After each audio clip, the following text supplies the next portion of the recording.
प्यारे भक्तों, आज जिनके पास यह पावन वीडियो पहुंचा है वे सच में ही बहुत भाग्यशाली हैं। और आज जो कोई भी इस वीडियो को देख रहा है उन्हें स्वयं माता लक्ष्मी ने चुना है ताकि उनकी कृपा से आपके जीवन के सभी कष्ट, दरिद्रता और आर्थिक परेशानियां समाप्त हो जाए। आज शुक्रवार का यह शुभ दिन आपके जीवन में धन, वैभव, सुख, समृद्धि और खुशियों की वर्षा लेकर आया है। बस आपको माता लक्ष्मी की कृपा प्राप्त करने के लिए एक विशेष और चमत्कारी मंत्र का जाप करना है, जिसे हम आपको सुनाने जा रहे हैं। यह मंत्र छोटा जरूर है लेकिन इसकी शक्ति अपार है। इसके नियमित जाप से माता लक्ष्मी प्रसन्न होती है और अपने भक्तों पर धन, ऐश्वर्य और सुख समृद्धि की वर्षा करती है। यह मंत्र आपके जीवन में रुका हुआ धन वापस लाता है, आर्थिक तंगी को दूर करता है और घर में सुख शांति का वास कराता है। आज शुक्रवार के दिन इस मंत्र का 108 बार जाप करने से न केवल आपकी आर्थिक समस्याएं दूर होंगी बल्कि माता लक्ष्मी की कृपा से आपके जीवन में सफलता, उन्नति और खुशहाली का आगमन होगा।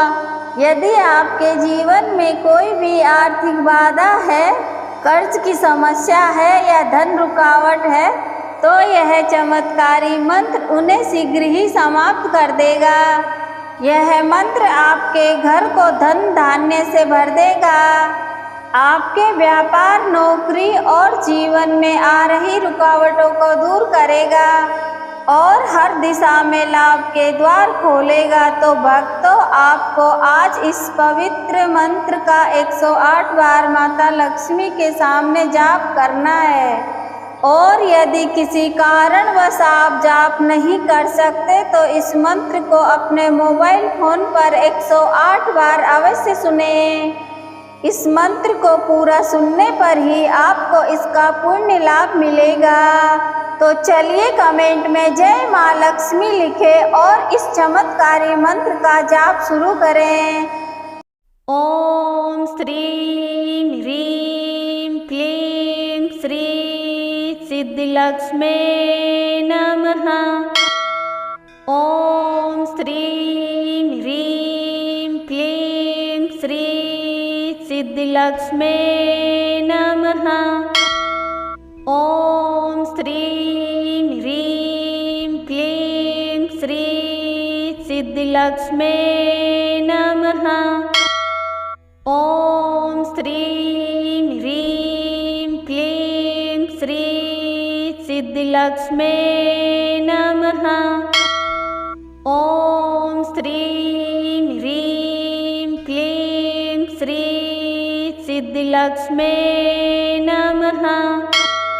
ओम श्रीं ह्रीं क्लीं श्री सिद्धिलक्ष्मी नमः। ओम श्रीं ह्रीं क्लीं श्री सिद्धिलक्ष्मी नमः। ओम श्रीं ह्रीं क्लीं श्री सिद्धिलक्ष्मी नमः। ओम श्रीं ह्रीं क्लीं श्री सिद्धिलक्ष्मी नमः। ओम श्रीं ह्रीं क्लीं श्री सिद्धिलक्ष्मी नमः।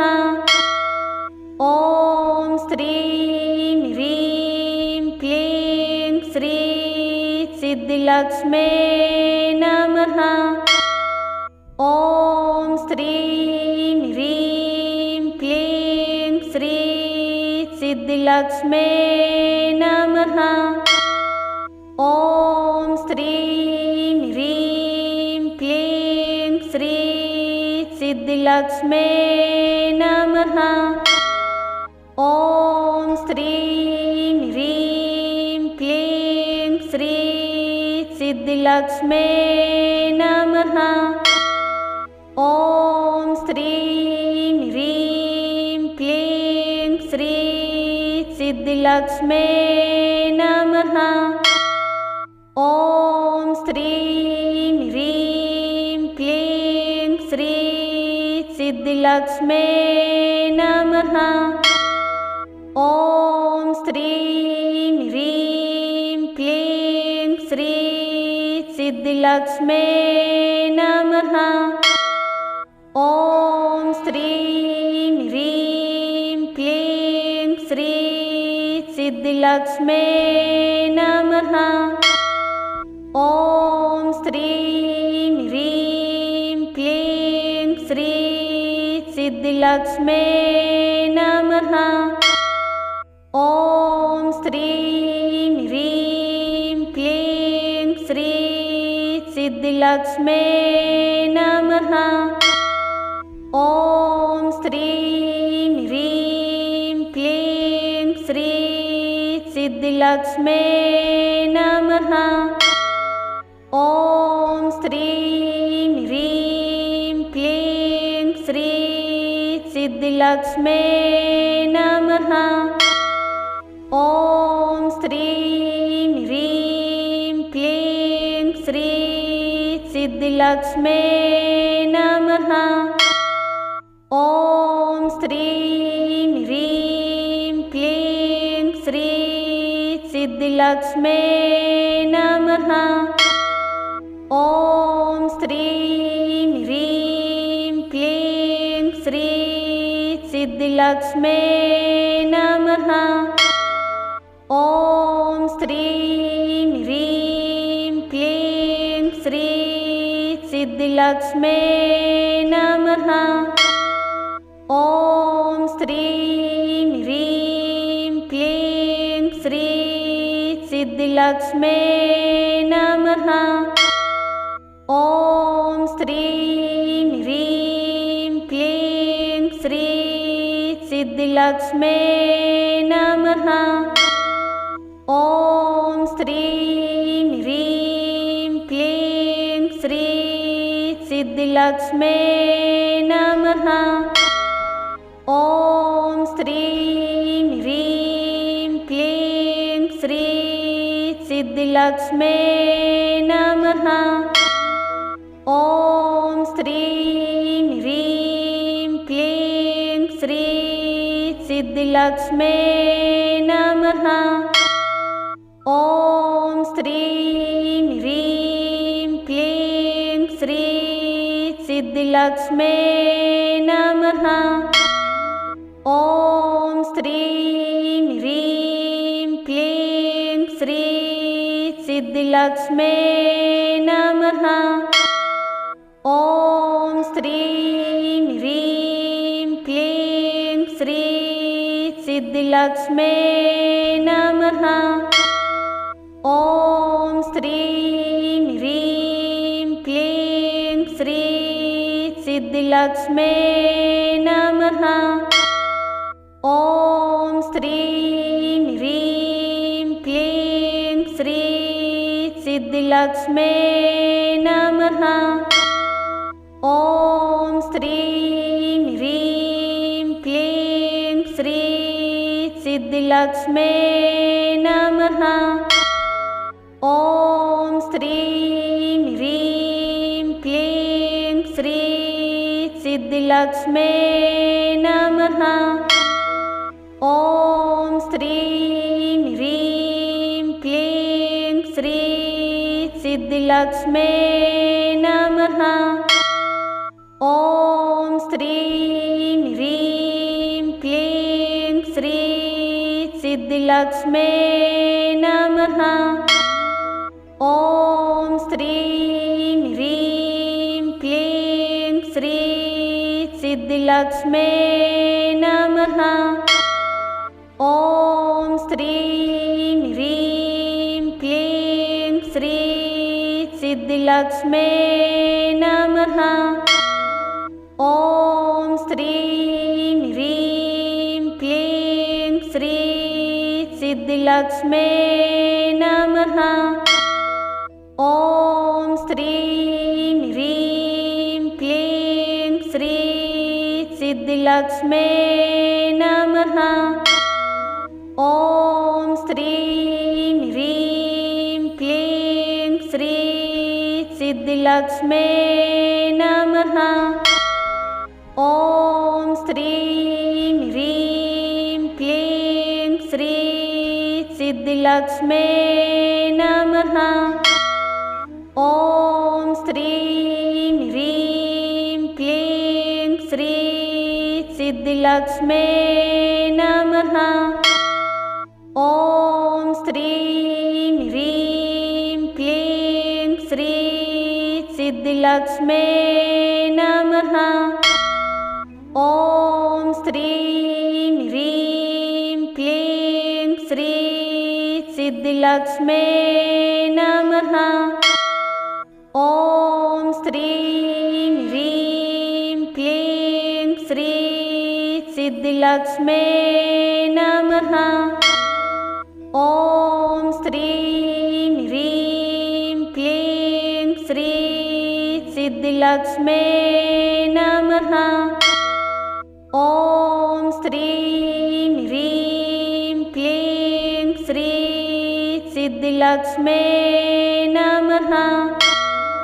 ॐ श्रीं ह्रीं क्लीं श्री सिद्धिलक्ष्म्यै नमः।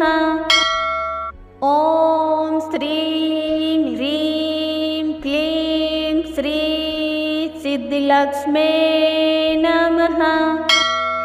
ॐ श्रीं ह्रीं क्लीं श्री सिद्धिलक्ष्म्यै नमः। ॐ श्रीं ह्रीं क्लीं श्री सिद्धिलक्ष्म्यै नमः। ॐ श्रीं ह्रीं क्लीं श्री सिद्धिलक्ष्म्यै नमः। ॐ श्रीं ह्रीं क्लीं श्री सिद्धिलक्ष्म्यै नमः। ॐ श्रीं ह्रीं क्लीं श्री सिद्धिलक्ष्म्यै नमः। ॐ श्रीं ह्रीं क्लीं श्री सिद्धिलक्ष्म्यै नमः। ॐ श्रीं ह्रीं क्लीं श्री सिद्धिलक्ष्म्यै नमः। ॐ श्रीं ह्रीं क्लीं श्री सिद्धिलक्ष्म्यै नमः। ॐ श्रीं ह्रीं क्लीं श्री सिद्धिलक्ष्म्यै नमः। ॐ श्रीं ह्रीं क्लीं श्री सिद्धिलक्ष्म्यै नमः। ॐ श्रीं ह्रीं क्लीं श्री सिद्धिलक्ष्म्यै नमः। ॐ श्रीं ह्रीं क्लीं श्री सिद्धिलक्ष्म्यै नमः। ॐ श्रीं ह्रीं क्लीं श्री सिद्धिलक्ष्म्यै नमः। ॐ श्रीं ह्रीं क्लीं श्री सिद्धिलक्ष्म्यै नमः। ॐ श्रीं ह्रीं क्लीं श्री सिद्धिलक्ष्म्यै नमः। ॐ श्रीं ह्रीं क्लीं श्री सिद्धिलक्ष्म्यै नमः। ॐ श्रीं ह्रीं क्लीं श्री सिद्धिलक्ष्म्यै नमः। ॐ श्रीं ह्रीं क्लीं श्री सिद्धिलक्ष्म्यै नमः। ॐ श्रीं ह्रीं क्लीं श्री सिद्धिलक्ष्म्यै नमः। ॐ श्रीं ह्रीं क्लीं श्री सिद्धिलक्ष्म्यै नमः। ॐ श्रीं ह्रीं क्लीं श्री सिद्धिलक्ष्म्यै नमः। ॐ श्रीं ह्रीं क्लीं श्री सिद्धिलक्ष्म्यै नमः। ॐ श्रीं ह्रीं क्लीं श्री सिद्धिलक्ष्म्यै नमः। ॐ श्रीं ह्रीं क्लीं श्री सिद्धिलक्ष्म्यै नमः। ॐ श्रीं ह्रीं क्लीं श्री सिद्धिलक्ष्म्यै नमः। ॐ श्रीं ह्रीं क्लीं श्री सिद्धिलक्ष्म्यै नमः। ॐ श्रीं ह्रीं क्लीं श्री सिद्धिलक्ष्म्यै नमः। ॐ श्रीं ह्रीं क्लीं श्री सिद्धिलक्ष्म्यै नमः। ॐ श्रीं ह्रीं क्लीं श्री सिद्धिलक्ष्म्यै नमः। ॐ श्रीं ह्रीं क्लीं श्री सिद्धिलक्ष्म्यै नमः। ॐ श्रीं ह्रीं क्लीं श्री सिद्धिलक्ष्म्यै नमः। ॐ श्रीं ह्रीं क्लीं श्री सिद्धिलक्ष्म्यै नमः। ॐ श्रीं ह्रीं क्लीं श्री सिद्धिलक्ष्म्यै नमः। ॐ श्रीं ह्रीं क्लीं श्री सिद्धिलक्ष्म्यै नमः। ॐ श्रीं ह्रीं क्लीं श्री सिद्धिलक्ष्म्यै नमः। ॐ श्रीं ह्रीं क्लीं श्री सिद्धिलक्ष्म्यै नमः। ॐ श्रीं ह्रीं क्लीं श्री सिद्धिलक्ष्म्यै नमः। ॐ श्रीं ह्रीं क्लीं श्री सिद्धिलक्ष्म्यै नमः। ॐ श्रीं ह्रीं क्लीं श्री सिद्धिलक्ष्म्यै नमः। ॐ श्रीं ह्रीं क्लीं श्री सिद्धिलक्ष्म्यै नमः। ॐ श्रीं ह्रीं क्लीं श्री सिद्धिलक्ष्म्यै नमः। ॐ श्रीं ह्रीं क्लीं श्री सिद्धिलक्ष्म्यै नमः। ॐ श्रीं ह्रीं क्लीं श्री सिद्धिलक्ष्म्यै नमः।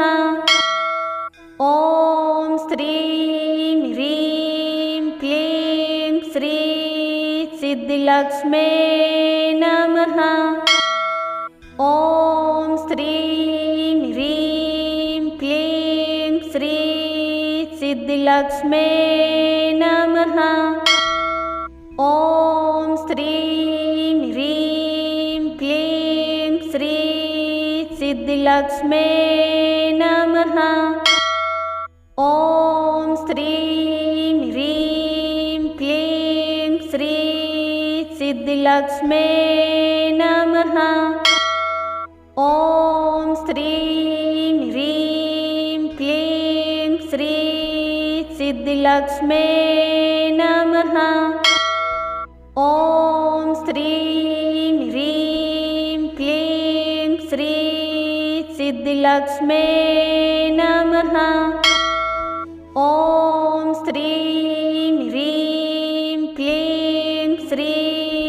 सिद्धिलक्ष्म्यै नमः।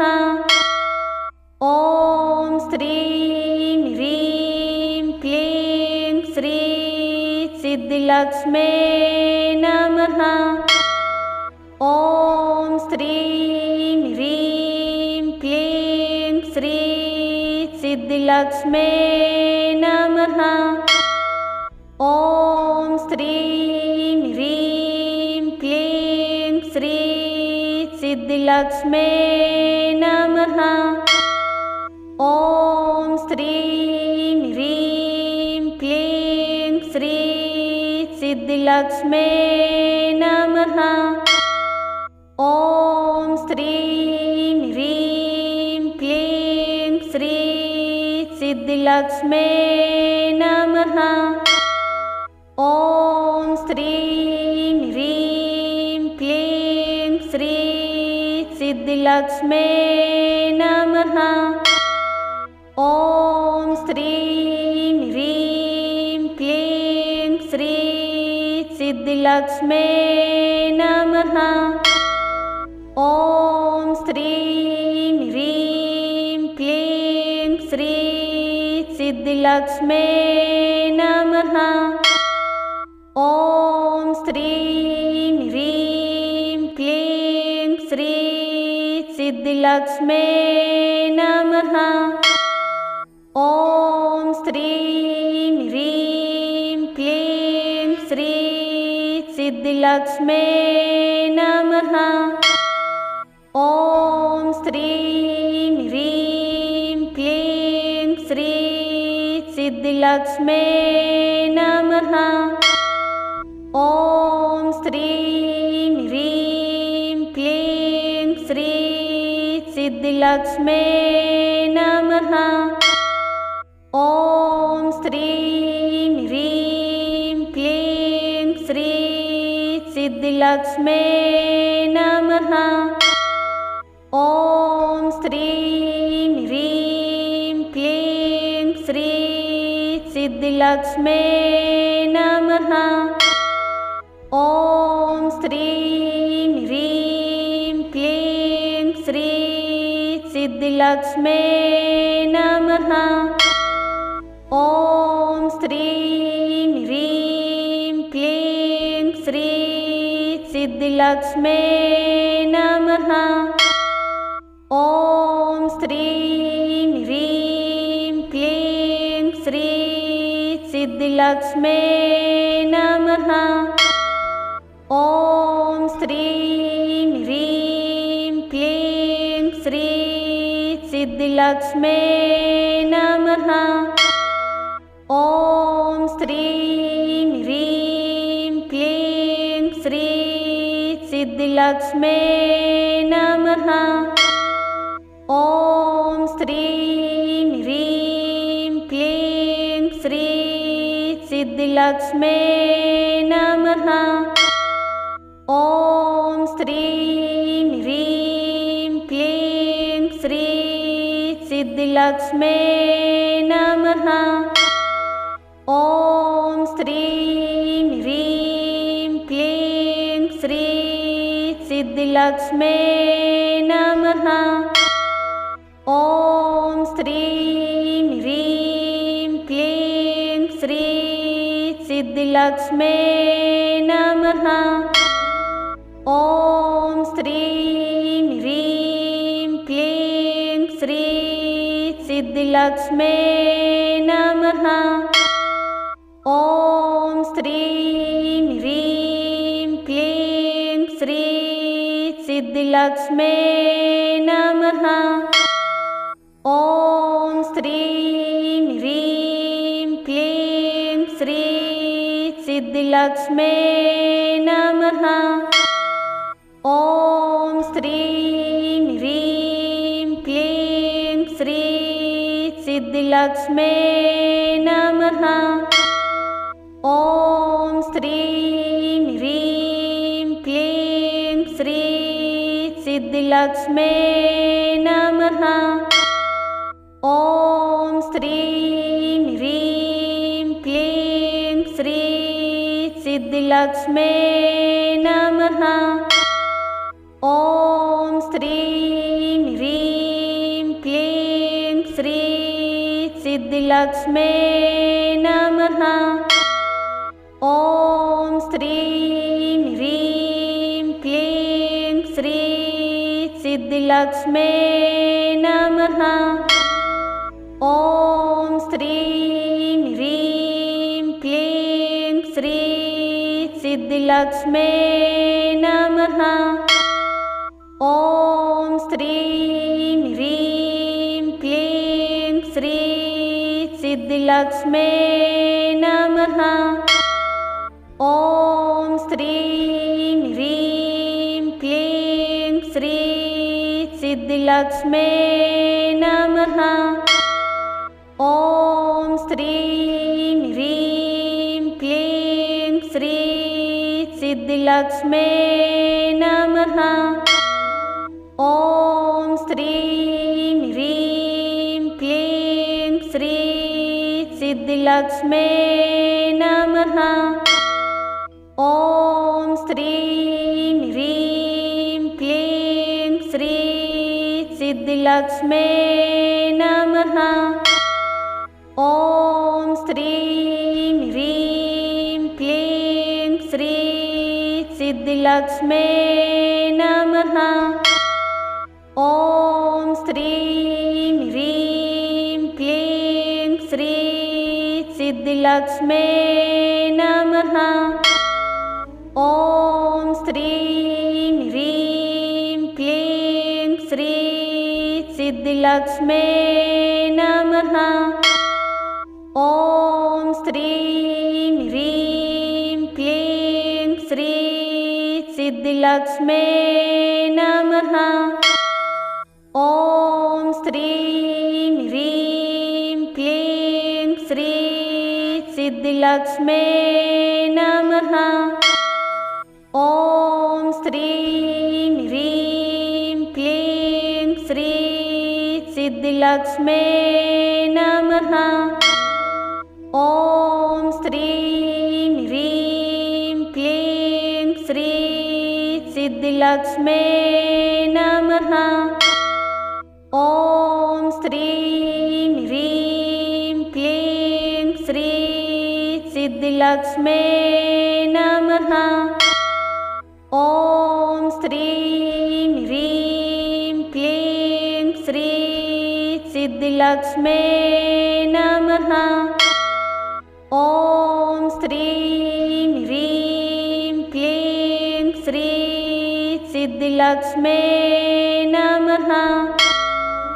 ॐ श्रीं ह्रीं क्लीं श्री सिद्धिलक्ष्म्यै नमः। ॐ श्रीं ह्रीं क्लीं श्री सिद्धिलक्ष्म्यै नमः। ॐ श्रीं ह्रीं क्लीं श्री सिद्धिलक्ष्म्यै नमः। ॐ श्रीं ह्रीं क्लीं श्री सिद्धिलक्ष्म्यै नमः। ॐ श्रीं ह्रीं क्लीं श्री सिद्धिलक्ष्म्यै नमः। ॐ श्रीं ह्रीं क्लीं श्री सिद्धिलक्ष्म्यै नमः। ॐ श्रीं ह्रीं क्लीं श्री सिद्धिलक्ष्म्यै नमः। ॐ श्रीं ह्रीं क्लीं श्री सिद्धिलक्ष्म्यै नमः। ॐ श्रीं ह्रीं क्लीं श्री सिद्धिलक्ष्म्यै नमः।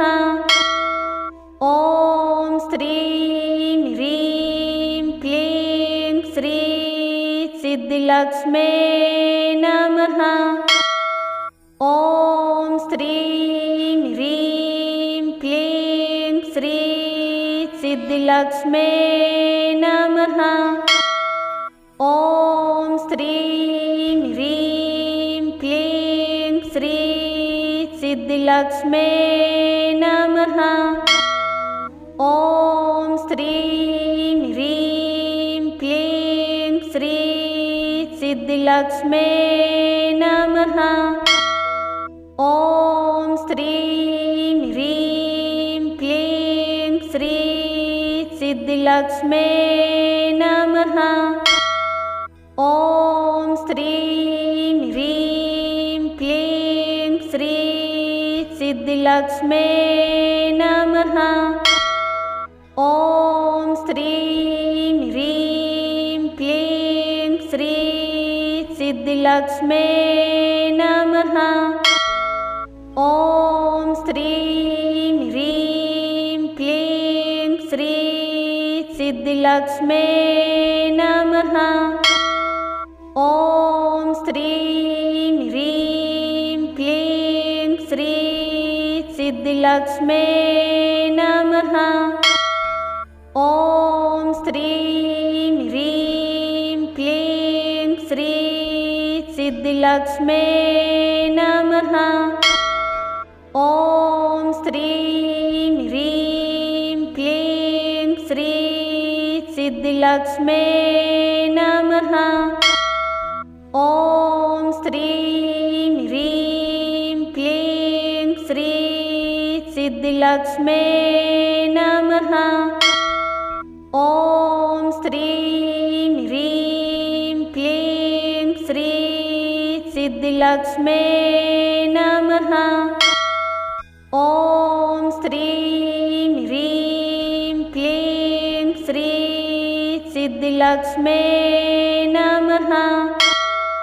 ॐ श्रीं ह्रीं क्लीं श्री सिद्धिलक्ष्म्यै नमः।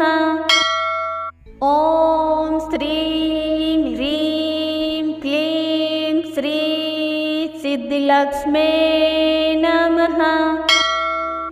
ॐ श्रीं ह्रीं क्लीं श्री सिद्धिलक्ष्म्यै नमः।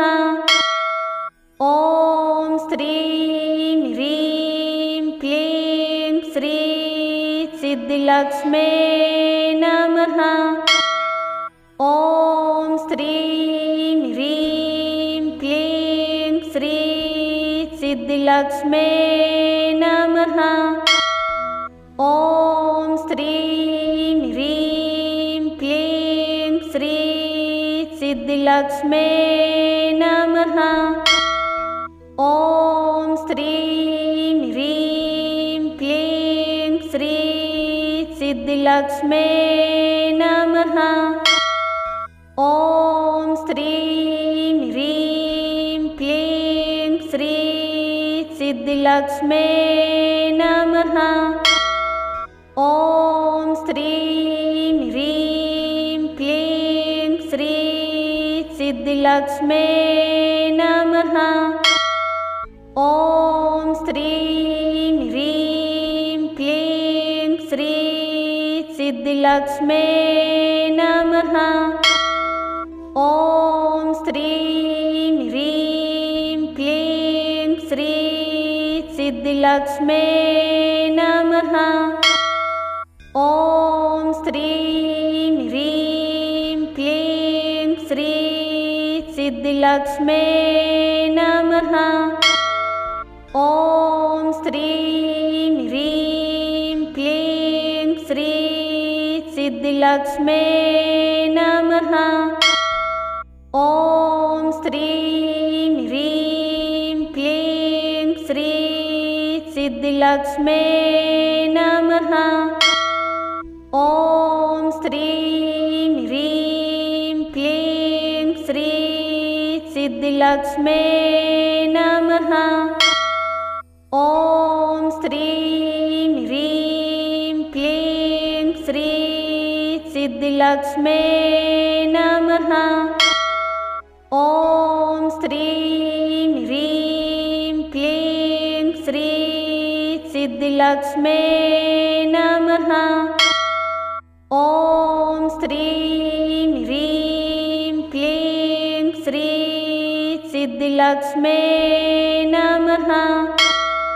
ॐ श्रीं ह्रीं क्लीं श्री सिद्धिलक्ष्म्यै नमः।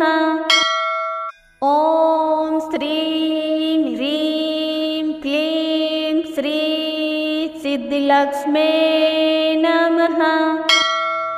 ॐ श्रीं ह्रीं क्लीं श्री सिद्धिलक्ष्म्यै नमः। ॐ श्रीं ह्रीं क्लीं श्री सिद्धिलक्ष्म्यै नमः। ॐ श्रीं ह्रीं क्लीं श्री सिद्धिलक्ष्म्यै नमः। ॐ श्रीं ह्रीं क्लीं श्री सिद्धिलक्ष्म्यै नमः। ॐ श्रीं ह्रीं क्लीं श्री सिद्धिलक्ष्म्यै नमः। ॐ श्रीं ह्रीं क्लीं श्री सिद्धिलक्ष्म्यै नमः। ॐ श्रीं ह्रीं क्लीं श्री सिद्धिलक्ष्म्यै नमः। ॐ श्रीं ह्रीं क्लीं श्री सिद्धिलक्ष्म्यै नमः। ॐ श्रीं ह्रीं क्लीं श्री सिद्धिलक्ष्म्यै नमः। ॐ श्रीं ह्रीं क्लीं श्री सिद्धिलक्ष्म्यै नमः। ॐ श्रीं ह्रीं क्लीं श्री सिद्धिलक्ष्म्यै नमः। ॐ श्रीं ह्रीं क्लीं श्री सिद्धिलक्ष्म्यै नमः। ॐ श्रीं ह्रीं क्लीं श्री सिद्धिलक्ष्म्यै नमः। ॐ श्रीं ह्रीं क्लीं श्री सिद्धिलक्ष्म्यै नमः। ॐ श्रीं ह्रीं क्लीं श्री सिद्धिलक्ष्म्यै नमः। ॐ श्रीं ह्रीं क्लीं श्री सिद्धिलक्ष्म्यै नमः। ॐ श्रीं ह्रीं क्लीं श्री सिद्धिलक्ष्म्यै नमः। ॐ श्रीं ह्रीं क्लीं श्री सिद्धिलक्ष्म्यै नमः। ॐ श्रीं ह्रीं क्लीं श्री सिद्धिलक्ष्म्यै नमः। ॐ श्रीं ह्रीं क्लीं श्री सिद्धिलक्ष्म्यै नमः।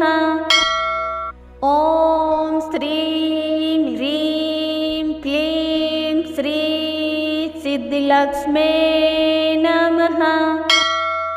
ॐ श्रीं ह्रीं क्लीं श्री सिद्धिलक्ष्म्यै नमः। ॐ श्रीं ह्रीं क्लीं श्री सिद्धिलक्ष्म्यै नमः। ॐ श्रीं ह्रीं क्लीं श्री सिद्धिलक्ष्म्यै नमः। ॐ श्रीं ह्रीं क्लीं श्री सिद्धिलक्ष्म्यै नमः। ॐ श्रीं ह्रीं क्लीं श्री सिद्धिलक्ष्म्यै नमः। ॐ श्रीं ह्रीं क्लीं श्री सिद्धिलक्ष्म्यै नमः। ॐ श्रीं ह्रीं क्लीं सिद्धिलक्ष्म्यै नमः। ॐ श्रीं ह्रीं क्लीं श्री सिद्धिलक्ष्म्यै नमः। ॐ श्रीं ह्रीं क्लीं श्री सिद्धिलक्ष्म्यै नमः। ॐ श्रीं ह्रीं क्लीं श्री सिद्धिलक्ष्म्यै नमः।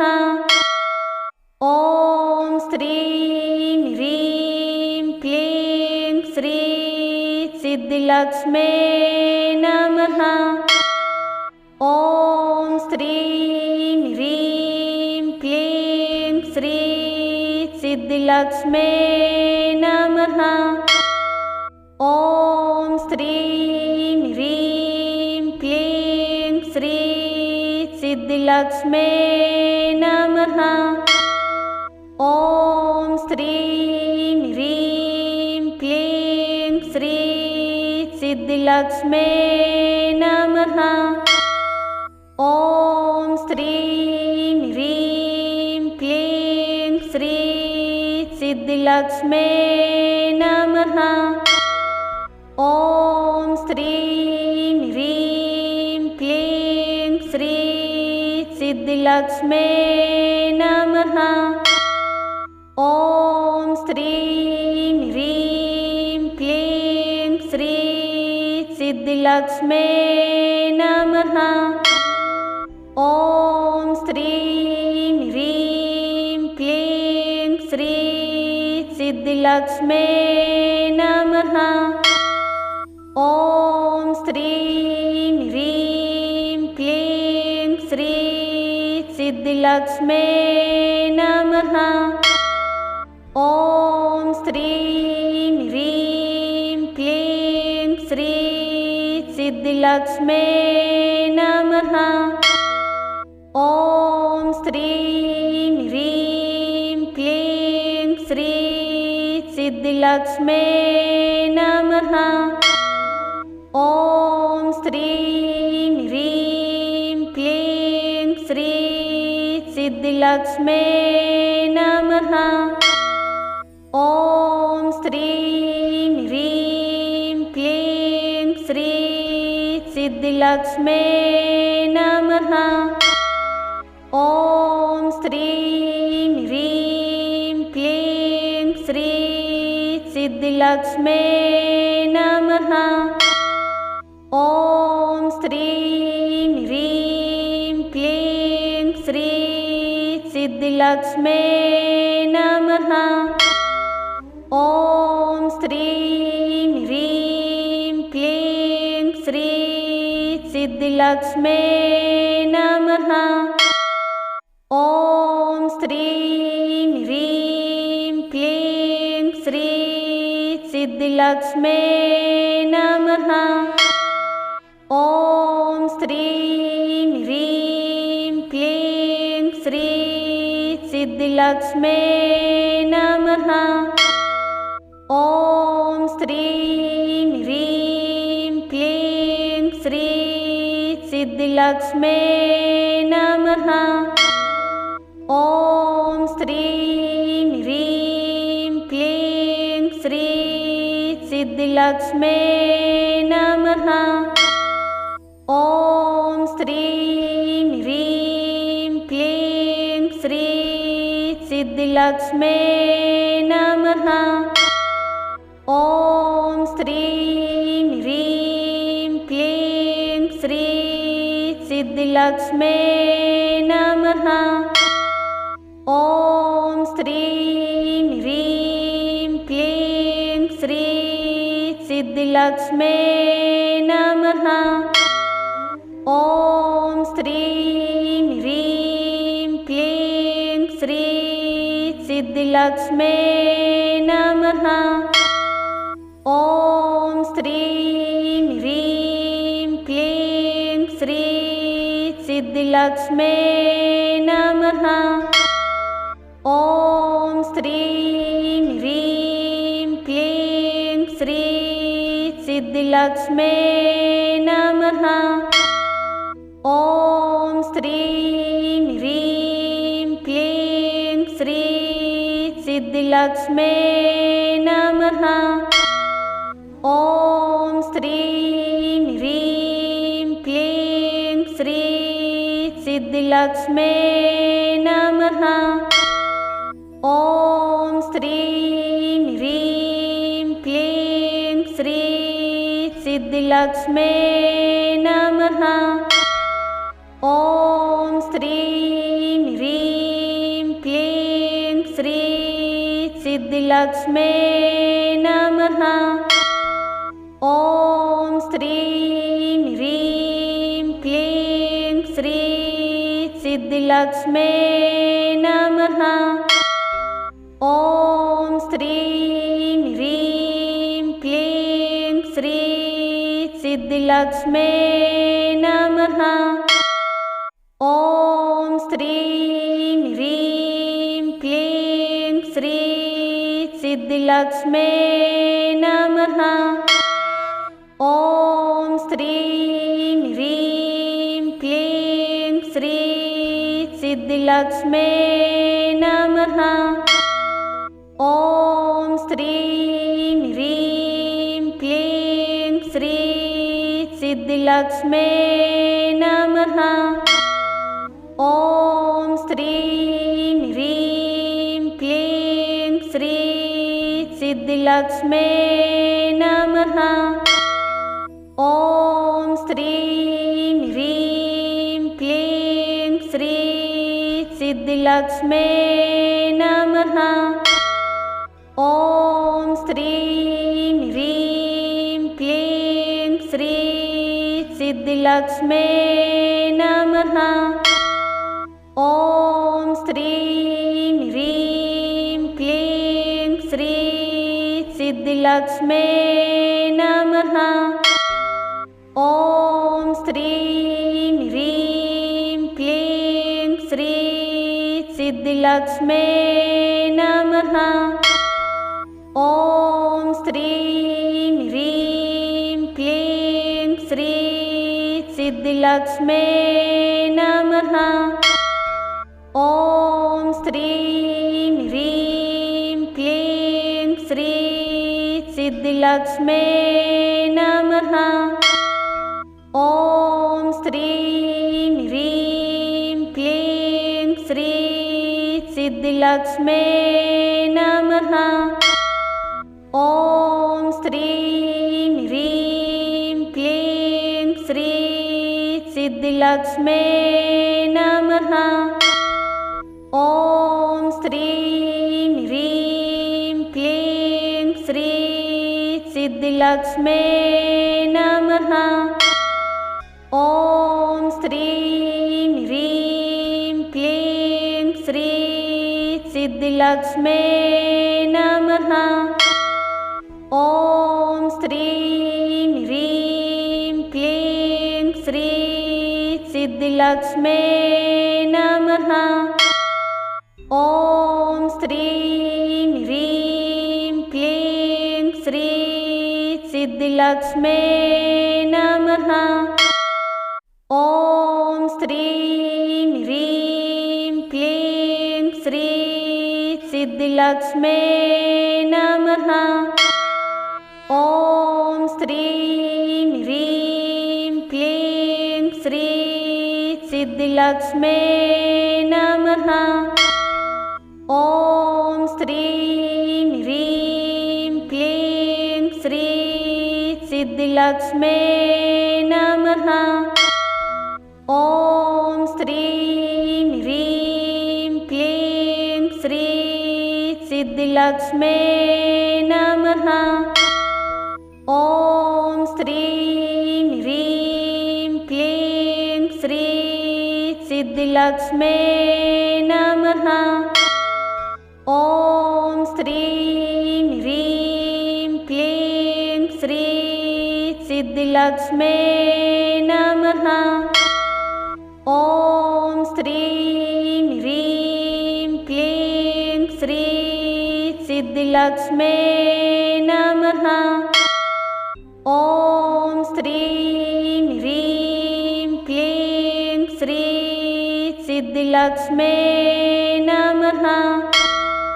ॐ श्रीं ह्रीं क्लीं श्री सिद्धिलक्ष्म्यै नमः। ॐ श्रीं ह्रीं क्लीं श्री सिद्धिलक्ष्म्यै नमः। ॐ श्रीं ह्रीं क्लीं श्री सिद्धिलक्ष्म्यै नमः। ॐ श्रीं ह्रीं क्लीं श्री सिद्धिलक्ष्म्यै नमः। ॐ श्रीं ह्रीं क्लीं श्री सिद्धिलक्ष्म्यै नमः। ॐ श्रीं ह्रीं क्लीं श्री सिद्धिलक्ष्म्यै नमः। ॐ श्रीं ह्रीं क्लीं श्री सिद्धिलक्ष्म्यै नमः। ॐ श्रीं ह्रीं क्लीं श्री सिद्धिलक्ष्म्यै नमः। ॐ श्रीं ह्रीं क्लीं श्री सिद्धिलक्ष्म्यै नमः। ॐ श्रीं ह्रीं क्लीं श्री सिद्धिलक्ष्म्यै नमः। ॐ श्रीं ह्रीं क्लीं श्री सिद्धिलक्ष्म्यै नमः। ॐ श्रीं ह्रीं क्लीं श्री सिद्धिलक्ष्म्यै नमः। ॐ श्रीं ह्रीं क्लीं श्री सिद्धिलक्ष्म्यै नमः। ॐ श्रीं ह्रीं क्लीं श्री सिद्धिलक्ष्म्यै नमः। ॐ श्रीं ह्रीं क्लीं श्री सिद्धिलक्ष्म्यै नमः। ॐ श्रीं ह्रीं क्लीं श्री सिद्धिलक्ष्म्यै नमः। ॐ श्रीं ह्रीं क्लीं श्री सिद्धिलक्ष्म्यै नमः। ॐ श्रीं ह्रीं क्लीं श्री सिद्धिलक्ष्म्यै नमः। ॐ श्रीं ह्रीं क्लीं श्री सिद्धिलक्ष्म्यै नमः। ॐ श्रीं ह्रीं क्लीं श्री सिद्धिलक्ष्म्यै नमः। ॐ श्रीं ह्रीं क्लीं श्री सिद्धिलक्ष्म्यै नमः। ॐ श्रीं ह्रीं क्लीं श्री सिद्धिलक्ष्म्यै नमः। ॐ श्रीं ह्रीं क्लीं श्री सिद्धिलक्ष्म्यै नमः। ॐ श्रीं ह्रीं क्लीं श्री सिद्धिलक्ष्म्यै नमः। ॐ श्रीं ह्रीं क्लीं श्री सिद्धिलक्ष्म्यै नमः। ॐ श्रीं ह्रीं क्लीं श्री सिद्धिलक्ष्म्यै नमः। ॐ श्रीं ह्रीं क्लीं श्री सिद्धिलक्ष्म्यै नमः। ॐ श्रीं ह्रीं क्लीं श्री सिद्धिलक्ष्म्यै नमः। ॐ श्रीं ह्रीं क्लीं श्री सिद्धिलक्ष्म्यै नमः।